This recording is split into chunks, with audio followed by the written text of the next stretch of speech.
सञ्जय उवाच दृष्ट्वा तु पाण्डवानीकौ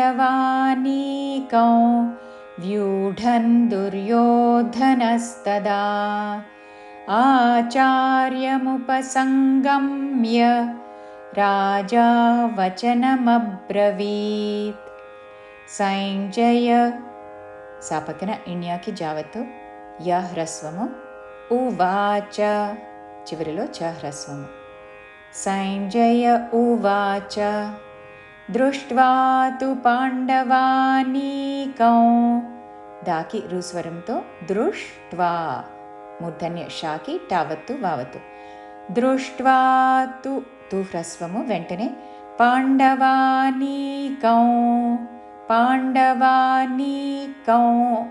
अनुस्वारमु नासिक व उच्चारण दृष्ट्वा तु पाण्डवानीकौ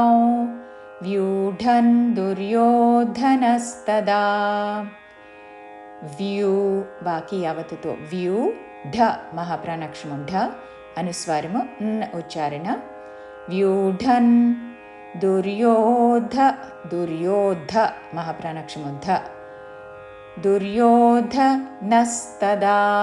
नामेदाघात नस्तदा दुर्योधनस्तदा व्यूढन् दुर्योधनस्तदा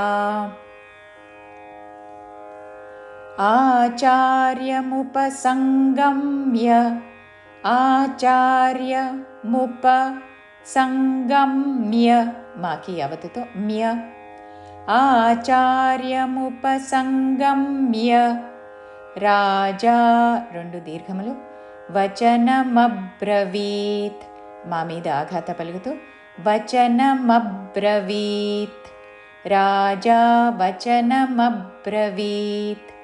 पूर्ति श्लोकमु सञ्जय उवाच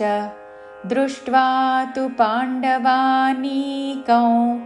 व्यूढन् दुर्योधनस्तदा